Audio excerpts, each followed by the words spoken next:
itu tanda untuk tidak itu selalu berwarna merah, tanda untuk iya selalu berwarna hijau.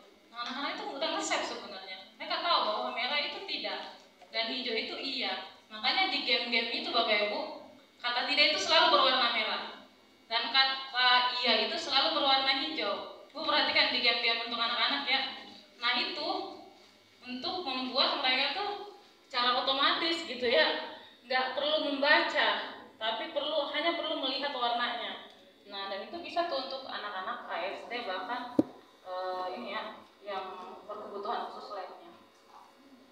Nah di sini kita akan membahas tentang teknologi asistif gitu ya, teknologi bantu, perangkat, peralatan, perangkat lunak atau sistem yang memang kita kembangkan untuk kemampuan fungsional dan kemandirian individu dengan disabilitas. Kalau di sini konteksnya untuk meningkatkan pembelajarannya Bapak Ibu ya. Ini ada beberapa teknologi asistif, ada yang no teknologi yang seperti yang saya bahas tadi pakai bahasa isyarat. Ada juga yang low teknologi, dia pakai kartu-kartu atau mungkin alat-alat lainnya. Dan mungkin ada yang high technology. Nah, itu tentunya sudah pakai aplikasi, pakai device tertentu. Nah, untuk teknologi ini bukan hanya masalah komunikasi. Banyak ya yang bisa ditangani. Bisa masalah komunikasi, kemandirian, mobilitas, penglihatan, bahkan pendengaran. Nah, di problem komunikasi yang tadi, kita misalnya ada nggak sih aplikasi di HP yang bisa membantu anak kita yang tidak bisa berbicara? Apa ya sekarang ya kita bisa VN, jadi masa nggak ada sih aplikasi yang bisa membantu anak kita untuk berbicara? Untuk low teknologinya, nih Bapak Ibu ada manual flashcard, ya. Nah ini kita bisa bikin atau bisa beli, banyak nih sekarang dijual di Shopee ya. Saya jadi brand ambassador Shopee nih di sini ya. Masa belinya semua di Shopee Bapak Ibu ya.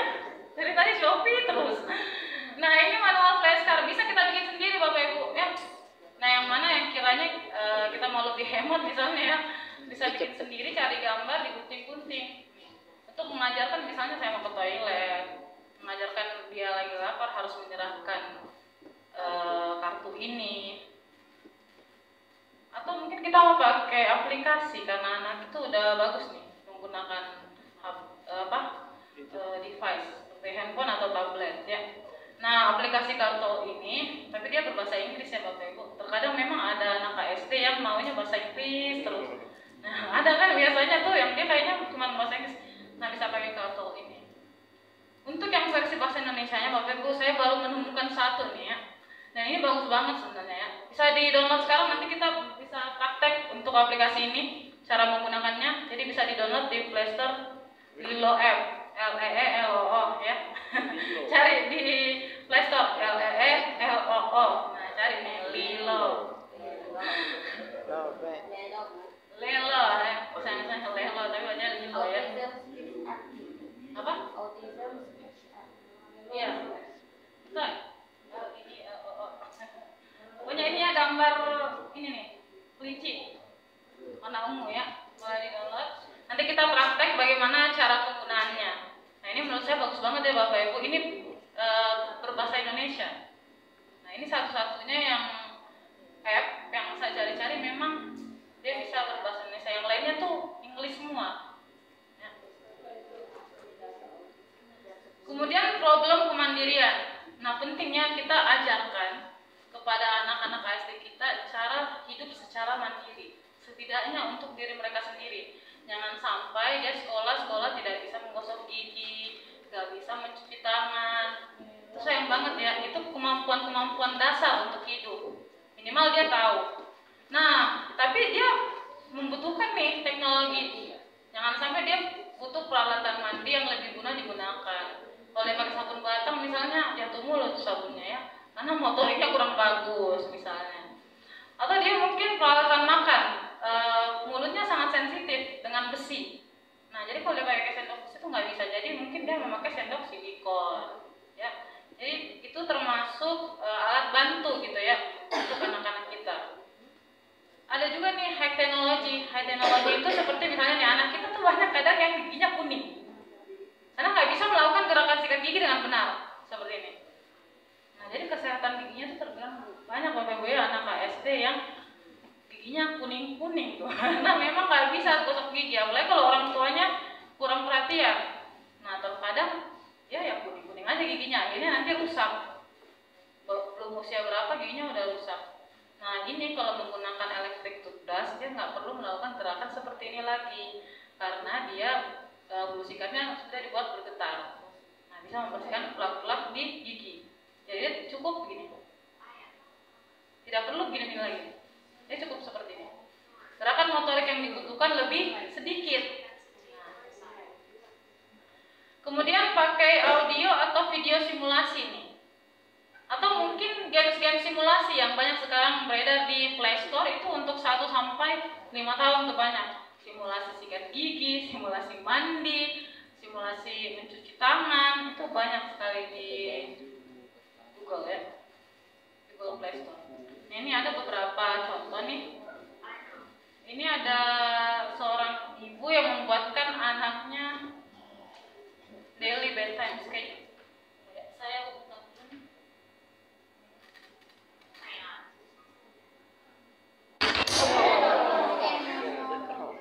kaget ya. Udah bangun ya. Maaf ya Bapak Ibu. Nah, oke, kita nonton videonya dulu ya. This has been a game changer in our household. My amazing mother made these for my kids because our bedtime has been disastrous. And I have never seen my kids more excited to brush their teeth and put on their pajamas and read a book before. It has turned our bedtime routine from 30, maybe an hour, to 10 minutes. Amazing. Amazing ya. Amazing ya. Mungkin kalau di setting kelas bisa seperti ini. Taruh sepatu, taruh tas. Misalnya kegiatan apa lagi, misalnya sholat dulu, sholat duha biasanya. Nah, ambil wudhu, terus sholat duha. Nah, itu bisa nih diterapkan di sekolah kita. Kalau memang biasanya anak adik-adik, anak adik-adik kadang sering lupa nih schedule-nya apa hari ini. Sering lupa, sering ada kegiatan yang terlewatkan. Kalau anak adik-adik itu terkadang. Nah, ini bagusnya untuk anak adik-adik. Atau mungkin bisa ibu modifikasi sesuai dengan kebutuhan ibu. Ini hanya pemantik sebenarnya ya. Untuk ibu-ibu bisa lebih kreatif ya dalam membuat berbagai macam. Nah ini ada ibu-ibu lagi. Memang ibu-ibu ya paling kreatif. Pakai video simulasi sama electric toothbrush. Daughter wakes me up every morning asking to brush her teeth. I know she's not your typical 3-year-old, but these toothbrushes have changed the game. I downloaded the little app on her iPad. Let me show you. There's this pink one. She's literally obsessed with this app. I have never seen her so excited to brush her teeth. It's midday and she just asked me to brush her teeth again. I'm like, sure, why not? The toothpaste is cute. This is the little guy's car. It literally shows her where. Kayaknya semangat sikat gigi karena ada temennya gitu. And I don't help her brush her teeth anymore because it's an electric toothbrush. It does most of the work for you. But it goes for a whole minute. Sometimes it goes for 2 minutes. I don't know why it does 1 versus 2, but.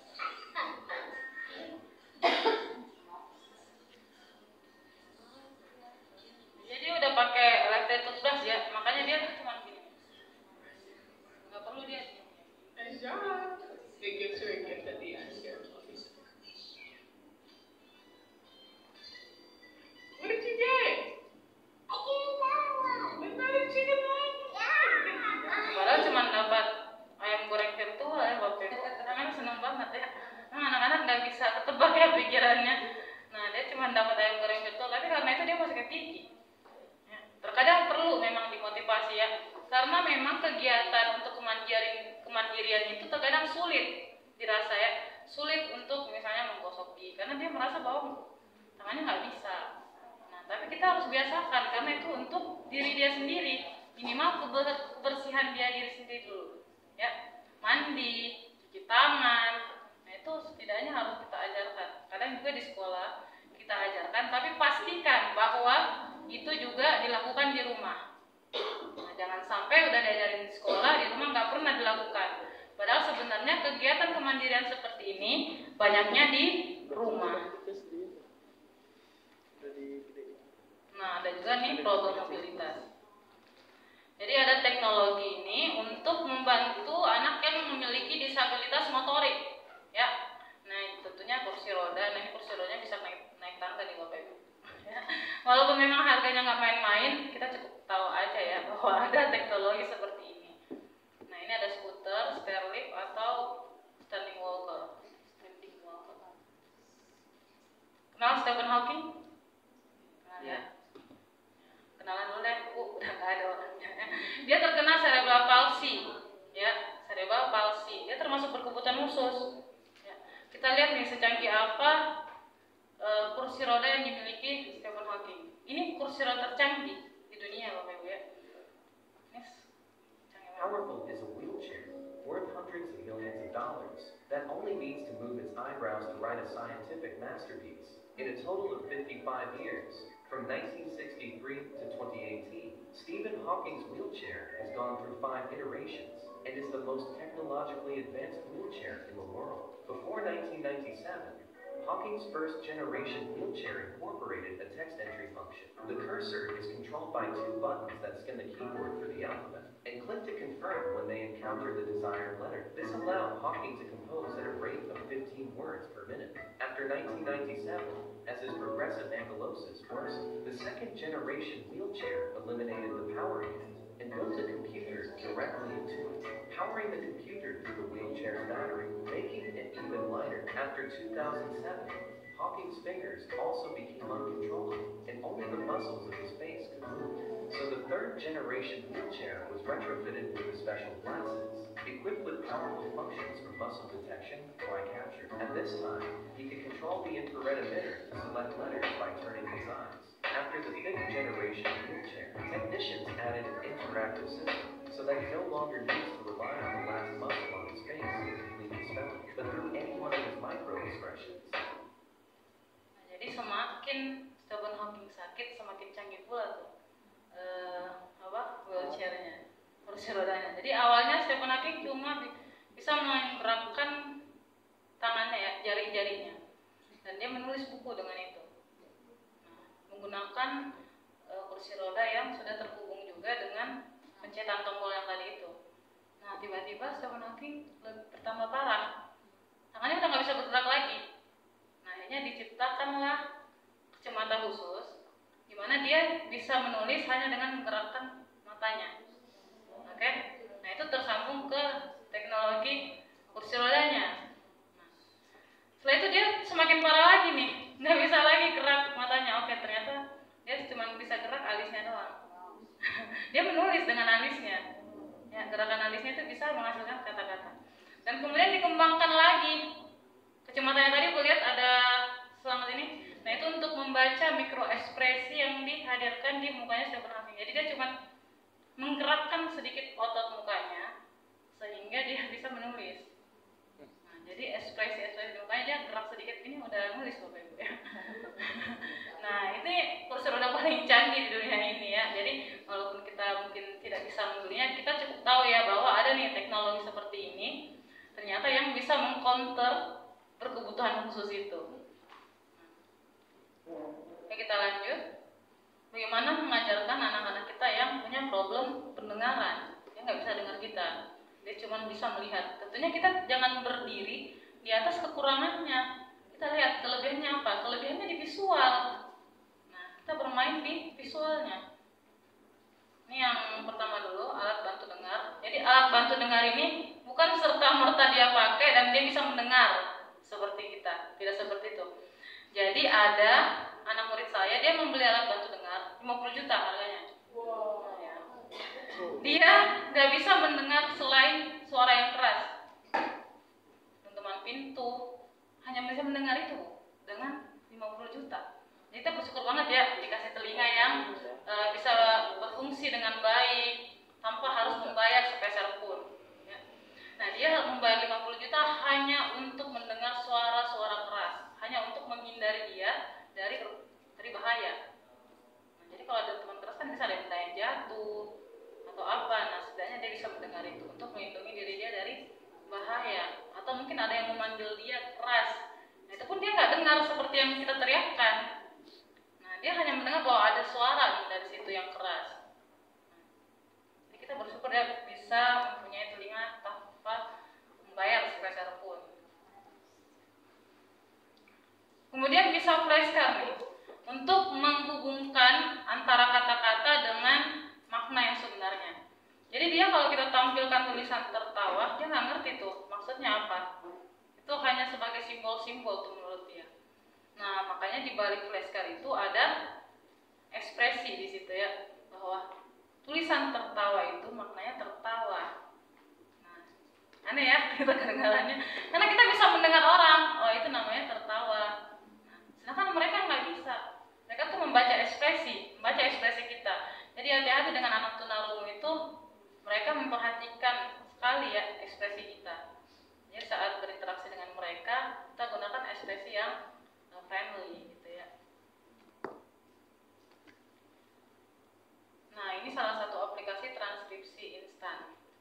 Nah, ini bisa di-download. Ini nggak berat Bapak Ibu, cuma berapa MB, berapa megabyte ya, dan ini gampang digunakan.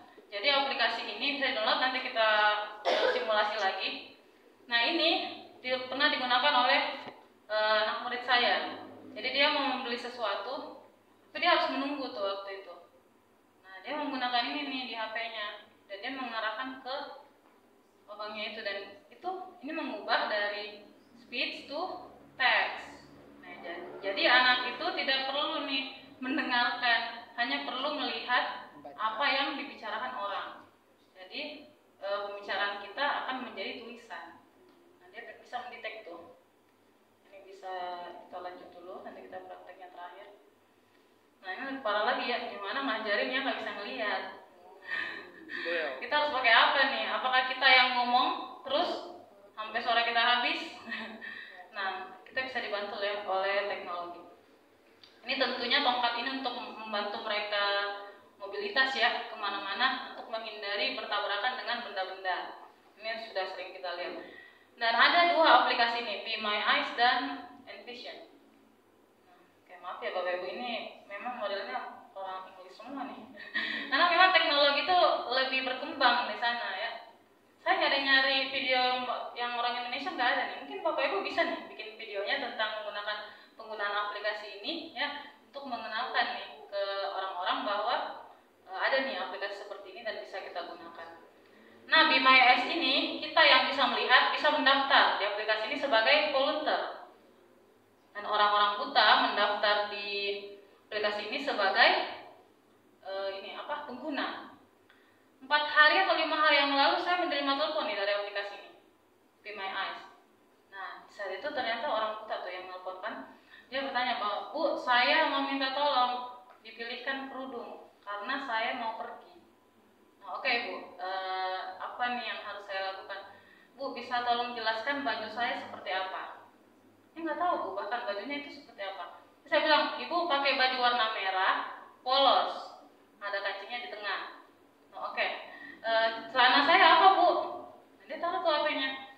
Ya, dia memperlihatkan celana saya warna apa Bu? Saya bilang itu warna hitam Bu. Oh, saya nggak mau nih kalau hitam lagi kerudungnya. Oke, Ibu maunya warna apa? Saya maunya yang warna cerah. Oke, lihatkan Bu koleksi kerudungnya. Nah, dia lihatkan tuh koleksi kerudungnya. Tapi waktu itu gelap ya kameranya, dan di situ di aplikasi ini kita bisa setting nih biar kita bisa nyalain center dari HP dia. Nah, kita bisa klik tuh. Nah, akhirnya senternya nyala sendiri. Nah, saya bisa lihat tuh kerudungnya. Bu, itu ada warna abu-abu dan ini cocok nih sama merah. Kalau itu mau cerah. Oh ya udah, saya pakai yang itu aja, saya nggak mau warna hitam. Nah, setelah itu baru dia, makasih ya Bu, saya sudah dibantu untuk memilihkan kerudung untuk saya pakai keluar. Nah, saya ada acara. Nah, oke Bu, sama-sama. Nah, seperti itu tuh tidak memakan waktu lebih dari 5 menit. Nah, kita bisa menolong ya. Dan bahkan secara online. Kita mungkin lagi gabut ya di minggu pagi gitu ya. Tiba-tiba yang nelpon mau dibeliin baju, kan nggak apa-apa ya Bapak Ibu. Kita bisa berpahala di sini ya. Nah, contohnya seperti ini di video ini. Sama persis kasusnya dengan yang saya terima. Selain asking my daughter's outfit, but no one is available to help me, so I'll use the Be My Eyes app, which you can download and volunteer on. I'm trying to pick out some clothes for my daughter, so I wanted to see if you can help me by describing what color the clothes is. So that's a yellow here with a flower on it. It's got like a white flower with green leaves and a little bit sparkling. Now, can you let me know which pair of shorts are white?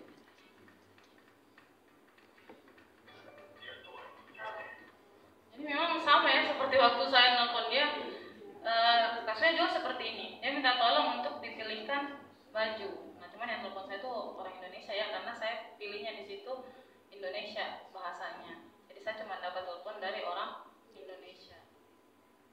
Nah, kalau ibu kalau mau bahasa lain, bahasa India, bahasa apa, masukin aja semua. Nanti yang telepon ibu dari mana-mana. Cuman tahu nggak ibu ngomongnya? Nah, itu tergantung ya. Atau ada Envision AI. Yang paling canggih nih Bapak Ibu, bisa di-download di di HP Bapak Ibu. Tapi ini agak berat ya aplikasinya. Ya, harus support ya, benar, harus disupport dengan device yang bagus memang. Nah, ini Bapak Ibu, dia AI. Dengan AI, Artificial Intelligence. Sama seperti ChatGPT, Bing. Nah, artinya dia bisa menjawab pertanyaan kita sama seperti manusia biasa. Nah, dia kecerdasan buatan ya. Bahkan IQ-nya tinggi banget ya AI. Nah, dia menggunakan kamera dan dia bisa mendetek apa yang di depan kita. Ini ada satu cerita ya dari seorang dosen ya, kalau nggak salah di UPI. Dia masuk ke kelas hari pertama, oke dia absen tuh satu siswanya.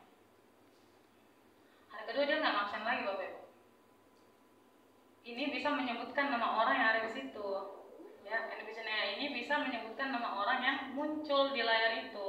Ini ada si ini, ada si ini. Dia menyebutkan nama kita satu-satu.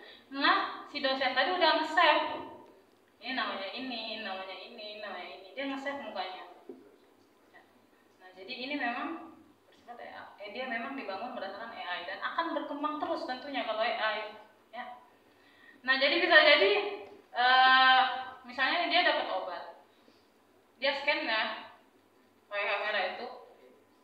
Terus ini apa? Nah, nanti si Envision AI ini dia memiliki speaker ya di telinga, dia akan menjawab bahwa ini paracetamol misalnya. Oke. Terus dia bertanya lagi penggunanya, ini untuk apa? Si Envision AI akan menjawab itu untuk penurun demam, reda nyeri dan sebagainya. Dosisnya seperti apa? Akan dijawab. Sama dengan kita nyari informasi di Google. Sama dengan kita yang membaca langsung obat itu. Nah, secanggih itu ya Bapak Ibu. Dan ini ada versi aplikasinya. Ya, versi aplikasinya di HP Bapak Ibu tuh. Cuman memang kekurangannya versi aplikasinya kita belum bisa berbincang-bincang secanggih pakai kacamatanya. Ya. Ini kita lihat dulu videonya. Glasses can help people who are blind read documents, find people and objects, and get around. They're called Envision glasses, and they're built on the Enterprise Edition of Google Glass. There's a small camera on the front that captures the person's surroundings, and then a speaker in the back that relays that information. People can use the glasses to find specific objects or to know who or what is around them. They can also place calls directly from the glasses with Bisa nelpon, and ya. help with things like navigating public transportation or making arrests. Hey, so where are you? Hey there. There seems to be a roadblock here. Can you help me out? The glasses cost $3,500, and you can get them on the Envision website or through one of the distributors. If you don't want to pay that much, you can also use the Envision app, which can also scan tags or identify objects. The app costs $20 for a one-year subscription or $99 for a lifetime subscription. Jadi harga kacamatanya itu $3.500 atau kurang lebih 50 juta Bapak Ibu ya. Cuman kalau misalnya dengan fungsi yang seperti itu, saya juga akan mempertimbangkan karena dia bisa menjawab pertanyaan. Kita nggak perlu buka HP lagi, tinggal ngomong ini apa nih, ini apa. Nah, kan kita ketemu di gedung apa, kita ini gedung apa ya? Dia akan nge-scan dan ngasih tahu kita itu gedung ini. Coba sejarahnya apa? Itu bakal diceritain Bapak Ibu, kan dia AI. Itu canggih banget, kita bahkan nggak perlu menggerakkan jari lagi untuk nyari di Google. Bahkan untuk jangan sampai ada orang buta lebih keren daripada kita nih pakai Envision AI ini ya. Ini ada versi aplikasinya, tadi kan dia bilang berbayar ya, one year subscription itu $20, tapi setelah saya download itu nggak berbayar, tapi kita bisa donasi mulai dari $1 sampai ratusan dolar. Cuman kalau nggak mau donasi juga nggak apa-apa ya. Nah, namanya juga donasi ya, mau atau enggak terserah kita. Nah, ini bisa di download, nanti kita bisa praktekin nih Envision AI itu seperti apa. Dia bisa membaca dokumen ya. Jadi teachers embracing technology personally are key to integrating it effectively in classroom ya. Jadi kalau bukan kita nih yang pertama tahu tentang teknologi, bisa jadi kita tuh bakal ketinggalan. Dan anak-anak kita lebih tertinggal lagi karena nggak kita ngajarin ya. ternyata teknologi itu bisa mempermudah kita. Kita juga mempertimbangkan ya teknologinya, apakah bisa digunakan dalam kelas kita, pertimbangannya apa. Nah, apalagi untuk anak-anak ABK, ya kita nggak perlu capek-capek lagi nih untuk membacakan dia satu persatu. Ternyata ada alat yang bisa membacakan dia, dan dia bahkan kalau misalnya low vision itu bisa baca sendiri ya, bisa menggunakannya sendiri karena dia masih punya penglihatan sedikit. Cuman Bapak Ibu, kalau orang buta jangan anggap dia nggak melihat apa-apa ya. Hati-hati nih yang suka pijit sama orang buta ya. Dia bukan nggak melihat apa-apa ya, dia melihat bayang-bayang Bapak Ibu ya. Iya, dia nggak buta doang gitu, enggak. Apalagi yang low vision, dia memang terlihat buta tapi memang ada penglihatannya sedikit, dan bahkan ada titik terang, bahkan kayak ngintip di lubang itu Bapak Ibu. Itu kadang ada tuh yang buta seperti itu. Dia buta tapi masih ada penglihatannya sedikit sekali. Atau walaupun buta ataupun bukan gelap yang dia lihat, tapi memang samar-samar aja Bapak Ibu. Jadi hati-hati. Jangan sampai